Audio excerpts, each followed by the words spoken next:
युवराज, या कविराज. चलिए युवराज. कशासाठी? रपेटीसाठी. अश्वदळ उभय जय्यत तयारीनं. आणि आज संचलन सुद्धा करायचे ना. कविराज, आज अश्वदळ तुमच्या ताब्यात. जे काही करायचंय ते तुम्हीच करा. युवराज, स्वार नाराज हो जाएंगे आणि संचलन पाहण्यासाठी रयत जमा होणार आहे. आपणच नाही आलात तर सगळेच नाराज होतील. कविराज, आज एक महत्वाचा खलिता येणार आहे. मतलब शिवस्वरूप बाबा का? आम्ही खूप उत्सुक आहोत या खलित्यासाठी आणि म्हणूनच हा खलिता इतर कुणाच्याही हाती पडायला नको. युवराज, आपण काळजी करू नका. खलिता सुरक्षित राहील, लेकिन आपका आना बहुत जरूरी है. कविराज, ऐका. देखिए युवराज, तुम्ही नुसते दिसलात, स्वार सोडाच घोडे देखील उसळतात. चलिए ना.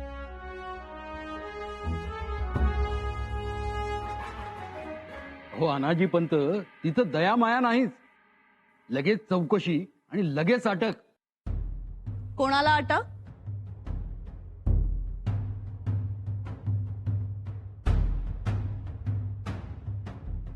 औरंगजेब बादशाह त्याच्या शहजाद्यानं थोडी बगावत करण्याची कोशिश केली तर त्यास लगेच अटक केली. हो ना, ग्वाल्हेरच्या किल्ल्यातील कैद कान्यात ठेवले त्यास. आपल्या सदरेवर मोघल सियासतीच्या गोष्टी करू नयेत. आपण काय करताय? आम्ही आपल्या आदेशाची वाट बघतोय. राणी साहेब, आपण आदेश द्यावा, चौकशी होईल.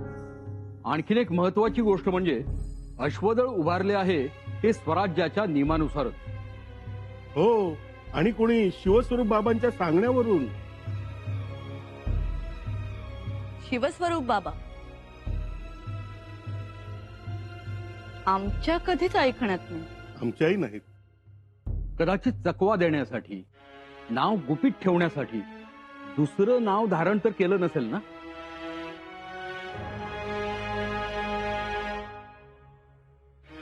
तरीही हा प्रश्न आहेच. शिवस्वरूप बाबा आहे कोण?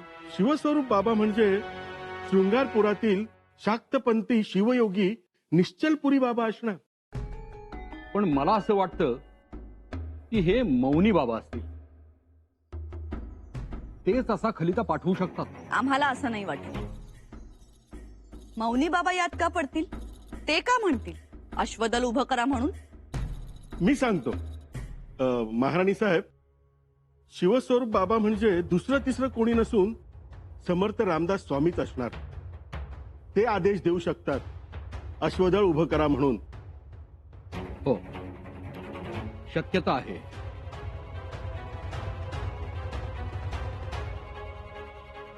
ते कशाला हस्तक्षेप करतील?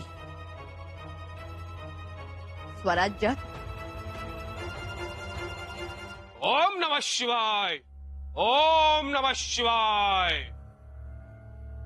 काय रे बाबा, काय दान धर्म पाहिजे आहे का? मी घ्यायला नाही, द्यायला आलोय. द्याया आलायस? होय, काय?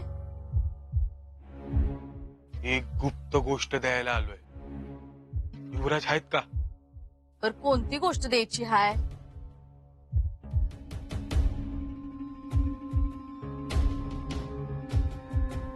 खलिता. युवराजांना खलिता द्यायचाय. बर, मग दे की माझ्याकडं. नाही नाही, हा खलिता युवराजांच्याच हातात द्यायचा आहे असा आदेश आहे शिवस्वरूप बाबांचा.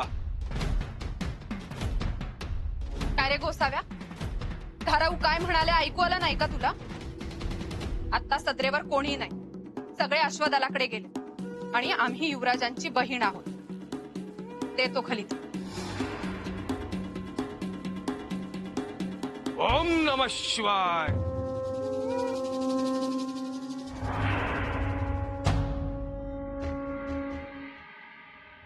मुजरा राणीसाहेब. पंत, आम्ही आपल्यावर मोठी कामगिरी सोपवत आहोत. आदेश. स्वराज्याचे प्रतिनिधी म्हणून आपण शृंगारपुरी जायचं आहे. कामगिरी सांगावी राणीसाहेब. शृंगारपुरी जाऊन आपण चौकशी करावी. जरूर. पंत, चौकशी युवराज शंभूराजांची करायची आहे. युवराजांची चौकशी करावी लागेल. हल्ली शंभूराजेंचं वागणं ठीक वाटत नाही. ते श्रीमान रायगडाचे आदेश मानत नाहीत, खाली त्यांचा अवमान करतात. शिवाय महाराजांनी नियुक्त केलेल्या मंत्रिमंडळाशी सल्लामसलत न करता परस्पर निर्णय घेतात. या सर्व गोष्टींवर पायबंद असणं जरुरीचं असल्यामुळे पंत, त्या कामी आम्ही तुमची नियुक्ती करत आहोत. आपली आज्ञा शिरसावंद्य. आम्हाला तुमच्याकडून हीच अपेक्षा आहे. राहुजी पंत, आपण नेहमी स्वराज्यासाठी आपल्या परक्याचा विचार केला नाही. आपण ही चौकशी तटस्थपणे कराल याची खात्री आहे आम्हाला.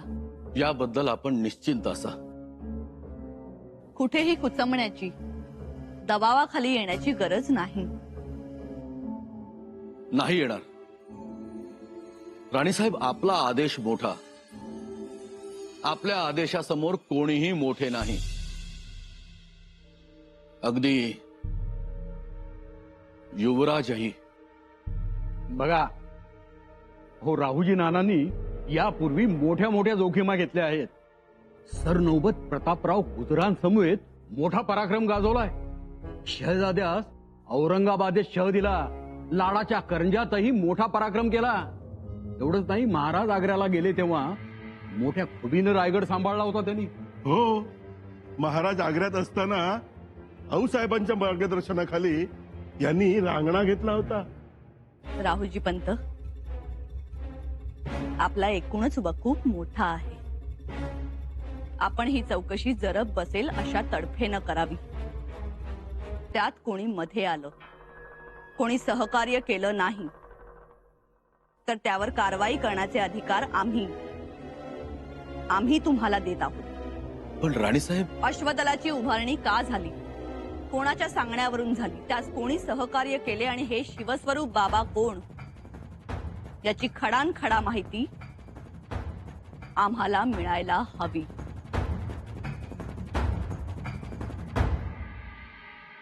शिष्योत्तमास अनेक शुभाशीर्वाद. आम्ही इच्छा प्रकट करतो आणि आपण ती पूर्णत्वास घेऊन जाता याचे कौतुक करावे तेवढे कमीच. आम्ही अश्वदळ उभं करा म्हणालो, आपण बघता बघता अश्वदळ उभं केलं. आता टाप ना कुणाची, जीन दीन होणे नाही. तुरंगास अर्थात अश्वास अश्वदळास उभारले. आनंद आनंद त्रिभुनी आनंद. आता तांबोळ्यास पान गिळणार नाही. गवताच्या पोटी गाय साठवली जाणार नाही. आनंद. परिसरात टापांचा बुलंद आवाज निनादतो. तो शिवशंभूंच्या डमरूचाच प्रतिध्वनी आहे असे वाटते. आता गुप्त उघड शत्रूचे भय राहणार नाही. तसेच छत्रपतींनी आपली कान उघडणी केली असा खलिता आपणास पोहोच झाला. परंतु त्यास महत्व देऊ नये.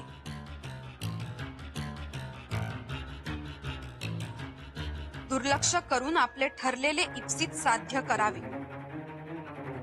आम्ही तुमच्या पाठीशी आहोत तोवर कोणाचे भय तुम्हास नाही. तुर्तास इतकेच. शिवस्वरूप बाबा. लेखनालंकार. वैनिसा, काय आहे हे?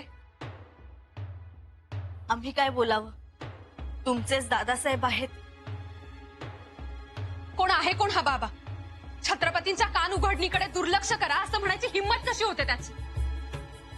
दत्ताशिवाई, आमच्यासाठी तर हे एक मोठा कोड आहे. कोण असेल हा बाबा? वैनिसा, तुम्हाला काही माहित आहे?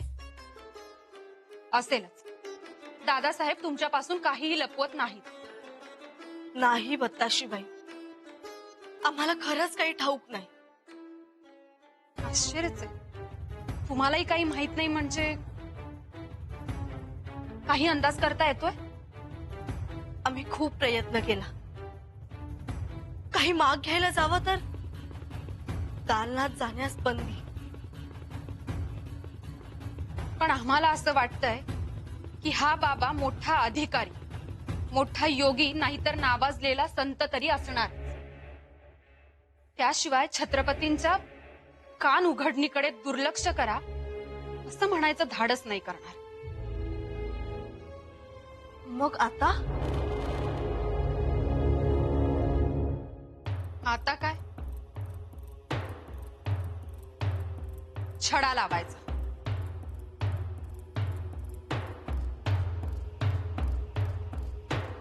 छडा लागेल?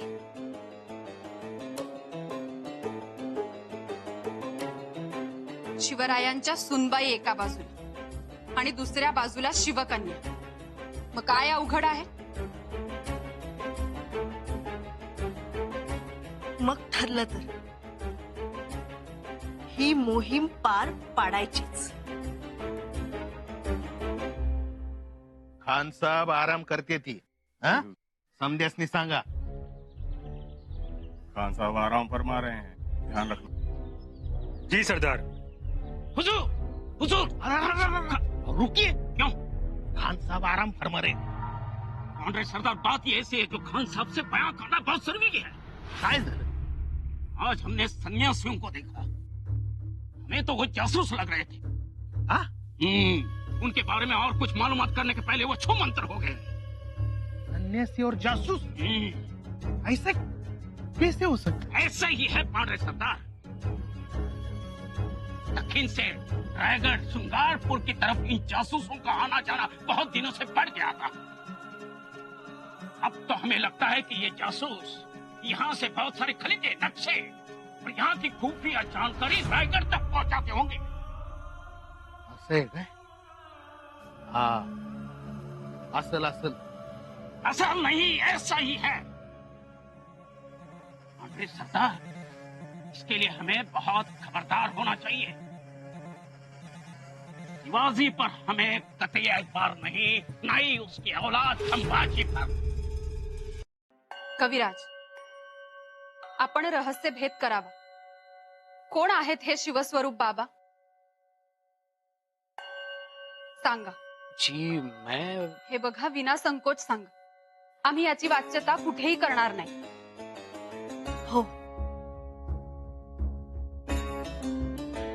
आपण आम्हाला सांगितलंय हे सुद्धा आम्ही युवराजांना कळू देणार नाही. देखिए, सच में मुझे कोणी शाक्तपंथीय योगी तर नाहीत ना? जी बिल्कुल नहीं. मग कोणी साधू संत? कविराज, आम्ही स्पष्टच विचारतो. समर्थ रामदास स्वामी तर नाहीत ना?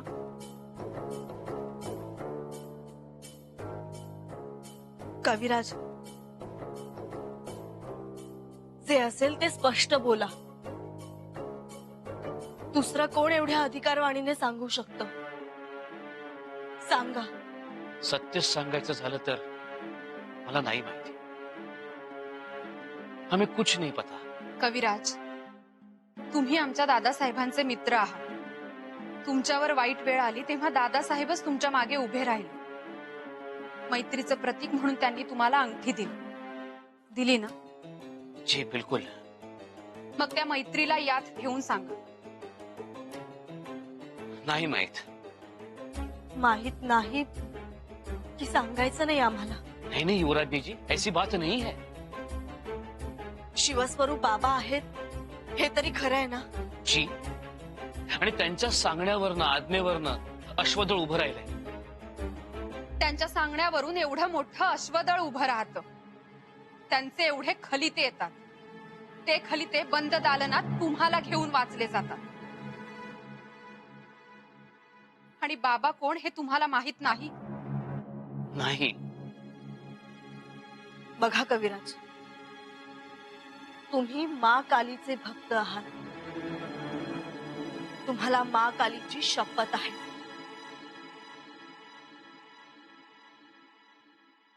क्षमा कीजिए युवराजनी जी, लेकिन सच में हमें नहीं पता. आम्ही युवराजांना काही विचारत नाही. ते सांगतात, आम्ही ऐकतो. ते करा म्हणतात, आम्ही करतो. त्यांच्या नियोजनात आम्ही दखल देत नाही. आमची मैत्री राजकारणापासून 4 हात दूर आहे. आम्ही प्रेम केलं ते त्यांच्या कवित्वावर, ज्ञानावर. त्यांचा शब्द हा आमच्याकरता जीवन आहे. म्हणून नाही विचारत. कविराज, अक्का साहेब, आप एक बात जान लीजिए, युवराज आणि कलशांच्या मैत्रीमध्ये एक चीज नाही, ती म्हणजे क ची बाराखडी. का, कुठे, कसं, कशासाठी, कारण, हे असे शब्द आमच्या नात्यात नाही. ऐसी चीजों के लिए हमारी दोस्ती में कोई जगह नहीं.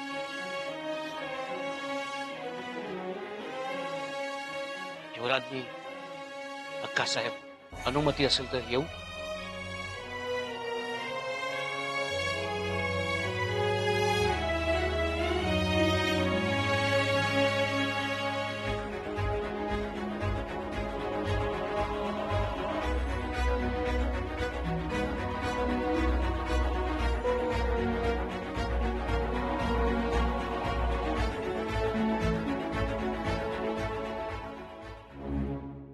मोरया या.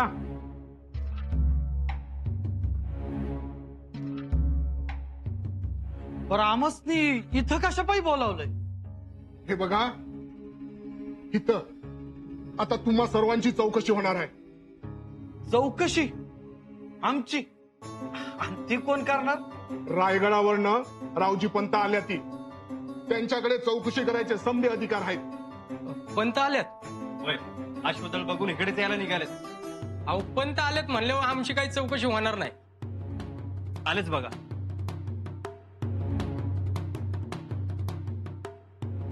चौकशी समयी शस्त्र नसावीत.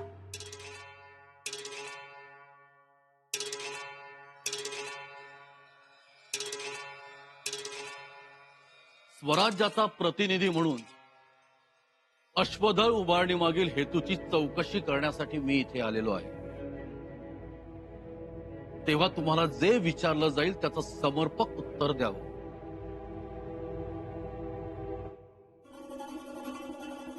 रायप्पा, अंतोजी, जी पंत. हे अश्वदळ उभारलं जाणार याची तुम्हाला कल्पना होती? वैजी म्हणजे नाही. अश्वदळ उभारलं गेलं तेव्हा तुम्ही बरोबर होतात. वय होतो जी, पण नेमकं काय होणार आहे हे आमसनी ठाऊक नव्हतं. खरं सांगायचं, म्या सांगतो खरं खरं पंत. गावागावात दौंडी देऊन स्वार बोलवून अश्वदळ उभं केलंय. असं दवंडी दिली गेली याचा अर्थ अश्वदळ राजरोसपणे उभारलं गेलंय. वय पंत. तुम्ही काय केलं? मदत, घोड्यांची निगा, स्वारांची उठबस. कोणाच्या सांगण्यावरून? युवराजांच्या. युवराजांच्या मनात अश्वदळ उभारणीचा विचार का आला? का आला म्हणजे? आला. अव सौराज्यासाठी असं लई विचार आहेत त्यांच्या मनात. आत्ता युवराज कुठे आहेत?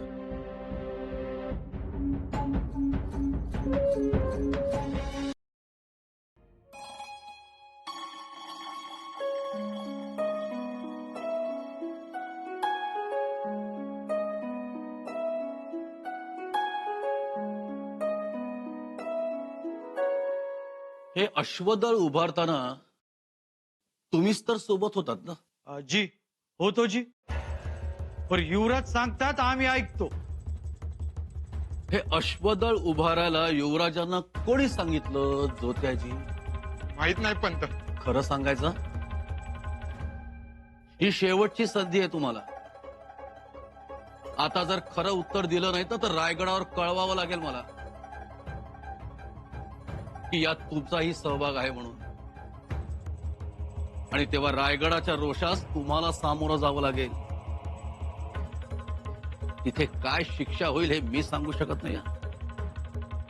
तेव्हा बोला पटकन. पुढे सांगितलं अश्वदळ उभारायला. जी शिवस्वरूप बाबांनी. कोण? शिवस्वरूप बाबा? वैजी. कोण आहे तो? कुठे राहतो? माहित नाही. या शृंगारपुरात आलाय तो? नाही.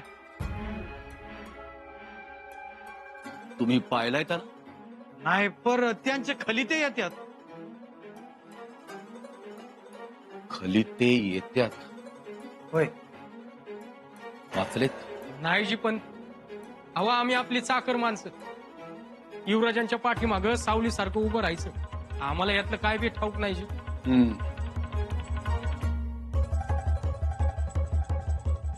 ते खलिते बघायला मिळतील. खाली तर युवराजांकडे आहे.